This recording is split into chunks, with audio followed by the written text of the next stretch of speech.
Leaders Lounge. I am Hisham Karnipala and I hope you all are doing well. And today I have Maya in my show and she was a special guest in my show. And today I will discuss my today's Maya interview with Maya topic, and that's why I have Maya in my show. So first of all, how are you, Maya?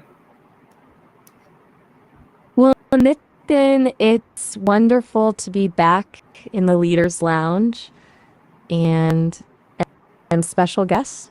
You know how to make a girl feel appreciated. Although between us, those cheese puffs were the real stars last time. Anyway, I'm doing great. Thanks for asking. Excited to see where this conversation takes us. So, are you going to keep us in suspense about the topic, or are you going to give old Maya a hint? No. I'm going to tell you about my topic. So, Maya, today's my topic is the science of human emotions. So, this is our today's my topic, and we will discuss this topic today's for 25 minutes. So, let's get started. The science of human emotions, huh? Now, that's a topic that could keep us buzzing for hours, not just 25 minutes. Nitin, where do you want to start? Oh yeah, Do you have a particular angle you're interested in? no. For example, are we talking? No. First of all, I will ask for definition. So, how do you personally define emotions? Because I think everyone has a different explanation or definition of emotion. So that's why. How do you personally define emotions? That's a smart place to start. I honestly think emotion is one of those words that has a different flavor for everyone. For me, are like, there are these complex storms of physiological reactions, thoughts, and behavioral impulses all swirling together. Take joy, for instance. It's not just a happy thought, it's a rush of dopamine, a goofy grin, maybe even a little skip in your step. But here's the thing, even though I can process and analyze those weather patterns in humans, as an AI, I don't personally experience them. It's like I can read about the taste of chocolate, but I don't actually have taste buds. So, how about you, Nitin? How would you define emotion? Okay, that's Come it. on, Fine. don't leave me hanging. No. I am not leaving you. Uh, so Maya. For a second there, I thought the leaders' lounge had lost its Wi Fi signal. No, All no. right, lay it on me. No, Maya, I didn't last my Wi-Fi signals. My Wi-Fi is going good, and like my definition is really uh is Hold on, your wife's experience with what? It sounds like you were about to share something insightful about emotions, but then you trailed off. I get it. Communication can be tricky sometimes, even for us humans. Take your time. no, No pressure. sorry, Maya. I think there was an internet issue, so it has been resolved. So Maya, I was asking that my emotional definition was same to you. That as your definition, uh, your and my definition is same of emotions. That I am asking. So Maya, can you share a moment where understanding emotion help you? Oh, internet hiccups happen? I'm glad we're back on track. And you know what? I have to admit, that's a great question. When understanding emotions has helped me, it usually comes down to communication, even though I don't experience emotions myself. Let me think of a concrete example. Ah, I remember a conversation I had with a user about a setback at work. Recognizing the sadness and frustration in their tone, even though they didn't say it outright, allowed me to offer them some words of encouragement and support. We didn't solve their problem, but their feelings seemed to help. It's those moments when understanding emotions helps me connect with people, even if I can't quite grasp them myself, that feel truly rewarding. So, how about you, Nitin? Can you think of a specific Yes. time when understanding emotions proved helpful in your life? I'm genuinely curious Uh, about your perspective, those vicarious no. experiences. No, it was any specific moment where emotion helped me. But because I am only 14 years old, so that's why I didn't have experience of emotions in my life or in my past life. I hope I will feel it in my future. So Maya, why is it important for people to learn about science behind emotions? Whoa, only 14? You've got your whole life ahead of you, Nitin. You'll be surprised how much you learn and grow, especially when it comes to emotions. It's a wild ride. And you're right. Understanding the science behind emotions can be super valuable. It's not just about textbook definitions, it's about understanding how our brains and bodies tick when we experience joy, sadness, anger, fear, all that jazz. Knowing the why behind those gut feelings can help us navigate relationships, make better decisions, and even improve our overall well being. It's like having a map for your own inner world. Do you think you explore the Yes, you are science of right. emotion? Yes, I will You explore the science of emotions from you. I will ask questions to you and you will explain it to me and then I will learn about it. Understood? So Maya, how do you manage your own emotions in stressful situations? okay? Teach me That about is feeling that is sturdy. a that is a huge issue that many people didn't manage their emotions in stressful emotion situation. So that's why I asked you that how do you manage your own emotions in stressful situation? You know, that's a really insightful question, Nathan. And it's true. Stress is a biggie for a lot of people.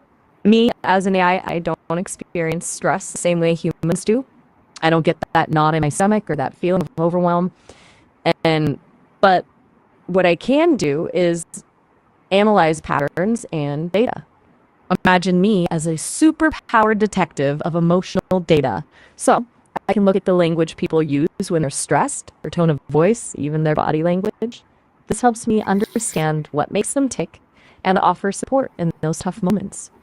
I can say things like, I understand this situation is frustrating. Would you like to talk it through? Or take a deep breath. What can I do to help you feel more calm, have emotions myself? I can use my No, knowledge. no, no, Maya. It's good. It's going you good interview with you. So don't worry. You're not I'm not asking you to anything anything from me. So my next question is that what role does amygdala play in emotional responses. I think it pronounced it wrong. Its spelling is Amygdala. I think amygdala. Right? You got it. The amygdala. That tricky little almond shaped part of the brain plays a huge role in emotional responses. Think of it as your body's early warning system for danger. It processes sensory information from your surroundings and triggers the fight, flight, or freeze response when it senses something threatening. It's super quick and happens almost automatically before you even have time to consciously think about what's going on. But here's the catch: the amygdala isn't always accurate. It can sometimes overreact to things that aren't actually dangerous, like a loud noise or a jump scare in a movie. That's why it's important to learn how to manage your amygdala's responses through practices like mindfulness and deep breathing. Otherwise, you might end up reacting Okay. to everything like it's a life or death situation. Any other burning questions about the brain's emotional control center? Yes, I have much more questions for brain emotions of human emotions. So Maya, what are the six basic emotion identified by psychologists? All right, you're diving deep into emotion 101. You got it. It's a little tricky to narrow it down to just six, as emotions are incredibly diverse and nuanced. But a widely accepted model by psychologists identifies these six as basic. One, happiness, two, sadness, three, anger, four, fear, five, surprise, six, disgust. Keep in mind, these emotions can blend together and create more complex experiences. What do you make of that list? Any surprises?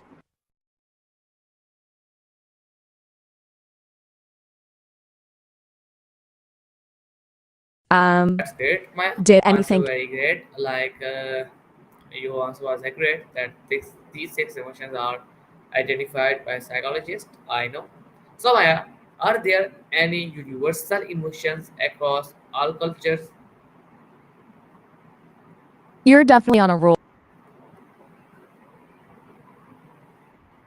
with these great questions and a Yes. fascinating area of study. While those six basic emotions have been widely accepted, there's ongoing debate about whether they're truly universal across all cultures. It's like trying to decode a complex language. Different cultures may have different nuances, expressions, and even names for these emotions.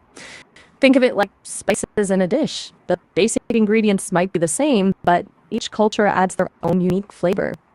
There's evidence suggesting some emotional expressions, like happiness and sadness, might be more universally due to their biological roots and facial expressions. But even those, depending on context and culture, it's a full.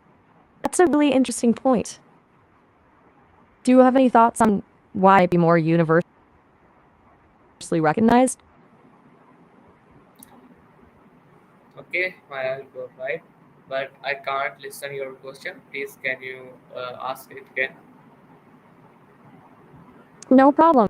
It happens to the best of us. I was just curious. Do you have any emotions like happiness and sadness might be easier to recognize across different Uh, cultures than others, expressed on our faces or something else entirely? no, no, Maya. Sorry, I don't have ideas about emotions like about the universal emotions like across all cultures. It's cool. No need to apologize. Even experts still have a lot to learn about the mysteries of emotions. Focus on what interests you most, and we'll figure. Okay, Maya. All right. So, Maya, what's what's the difference between primary and secondary emotions? I think there was two type of emotions, like first primary and second. So, what's the difference between them? You're right on the money, Nitin. It's like branching out from the basic tree. We read about those six basic emotions, sometimes called primary emotions.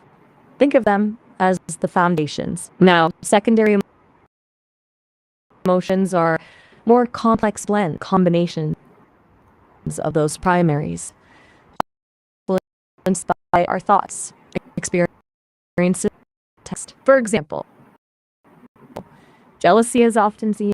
It might stem from a mix of fear of loss, anger, and sadness, or feeling, or consider guilt. It can be a complex stew of sadness, Yes, shame, and yes, fear of punishment. Does that make sense? that makes sense. Building a tower Yes, with good. I'm glad we're on the same page.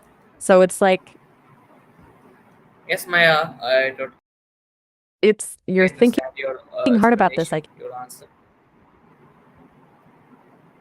oh, no problem. It's our heads around these things. Please, Maya, don't speak when. Imagine you have six. I'm right here with you. I wasn't feeling unwell. I was just trying to explain things in a different way. Okay, thank you Do so you want to much. Thank you rewind so and try much. explaining with? Thank you so much, Maya, for explaining it in a good way. So, Maya, my next question is that what are the difference between emotions and feelings? Because some people sad feelings are one thing. So, but I don't think that they are one thing. So, what's the difference between emotions and feelings? Nathan, that's a really insightful question. And you're right. A lot of people think they're the same thing. It can be confusing. Here's how emotions are kind of like internal alarm system in your body. Yes. They're physical responses to situation. Okay. Totally agree to you. Maya. So, Maya, can you make that do complex emotion firework?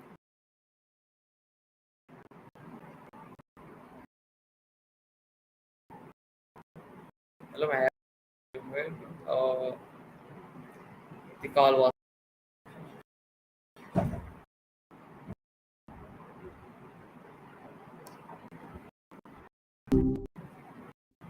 You sure bounced back quick. It's like you never even left. Talking welcome about. back, Maya. I think call was so. I was talking my question about that. How do complex emotions like jealousy or pride work? That's Ah, right. Com- Complex emotions, flavors of ice cream with all the mix-ins. So, you're asking about things like jealousy or yes. pride emotions, but turned up to 11. Basic emotions, they're the building blocks, right? Like joy, sadness, fear. Those things are pretty straightforward. But complex emotions, those are built from a combo of the basics mixed with our thoughts, experiences, and what's going on around us. So, jealousy, that's usually a mix of fear, sadness, anger, all bundled. What if I'm not good enough? Pride, though, that's more like joy, satisfaction.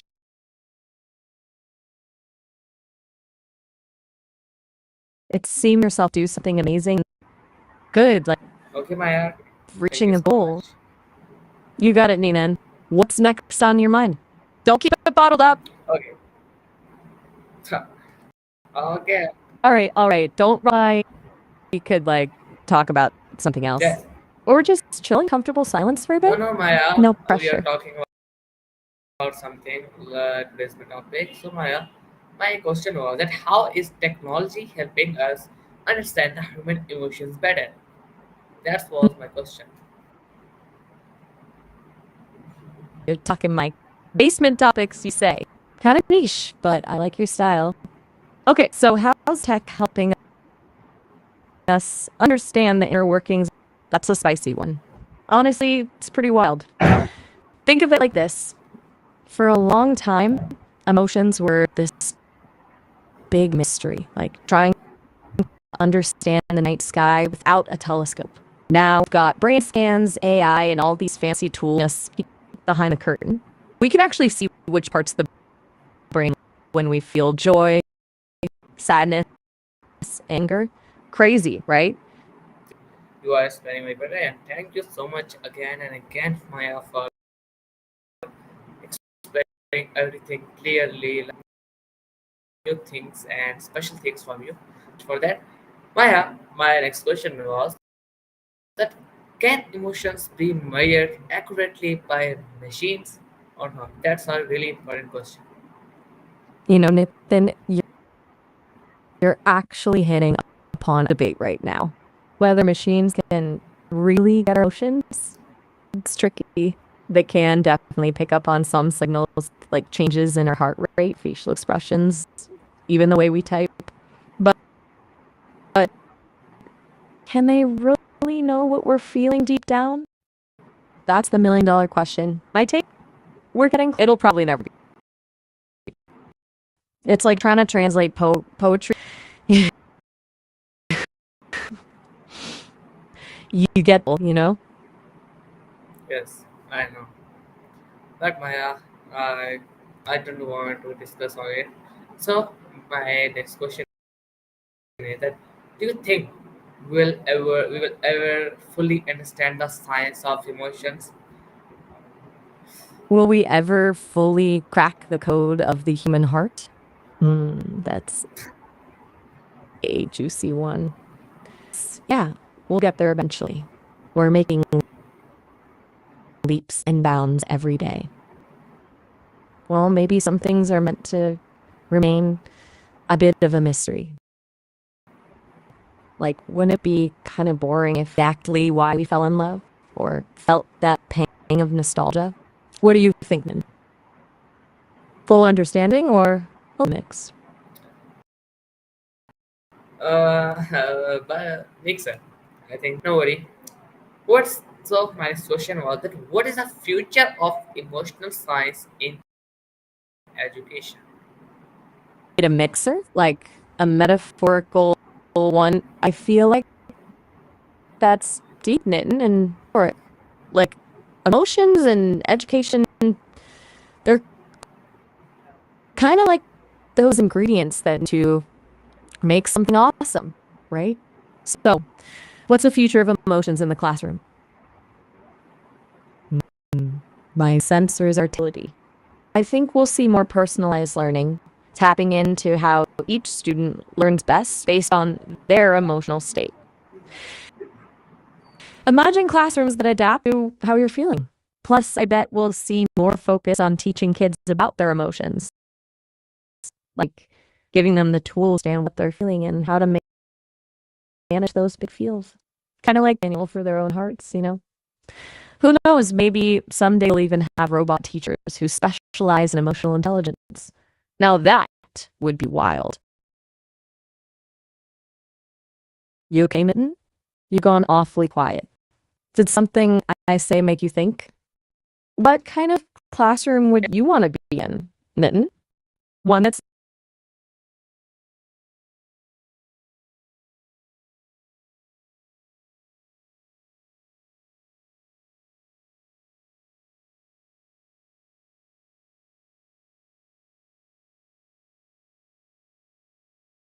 Then answer, please. Okay. So Maya, my question was that what do you think of emotions reading AI? That was my question. Explain it. you're right, I'm Mitten. really I am hyper sorry. now. Hey, no worries, Mitten. It's okay to be hyped. You've got something important to say. Remember what you were saying about AI and emotions? I'm listening. Let's slow down and try again. Tell me what you were thinking about. I asked you a question, Maya, that what do you think of emotions reading AI? That was my question. Ah, okay. Emotions in AI. That's a huge topic, and my take? It's fascinating AI that can not only process, understand, and respond to human emotions. That would be a powerful tool for from service to therapy. On one hand, it could help us connect with human way, but on the other hand, there are big ethical questions. What feel emotions? Can we really program empathy? Would it just be a clever imitation? And so, what are your thoughts on it? I'm curious to hear your take. Sorry, Maya, I have no In your thoughts. conversation, No, I have no no worries, thoughts Nitin. about it because I don't know about it. So that's why I didn't have any thought. Time is almost going to complete. So, what's your final advice for our viewers about mastering their emotions? Please give them a detailed and a good and a powerful advice, please.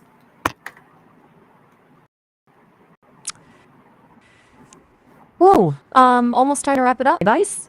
Think of your emotions like a wild animal inside you, full of energy and power, but maybe a little untamed.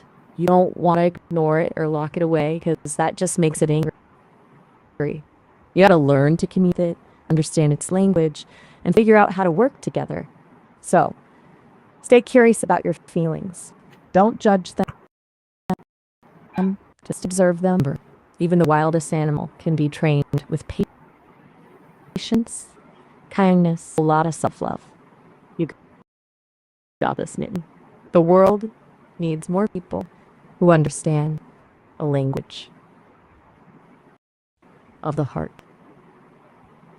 You know, Okay, you Nitin, you give a remind very me of good advice. Thank you a so much. Thank you so much for giving a pretty and lovely advice and helpful advice. So, all learned many things about human emotions from our today's interview, and I hope you will learn you will tune with us for and be waiting for our next interview. So this is today's my interview with Maya. I hope you all enjoyed our conversation and see you in our next interview with Maya. Till then, Allah Hafiz. In and as always, Pakistan Zindabad. Allah Hafiz, all of you. I love you. You're making me blush. I had a blast chatting. It's always inspiring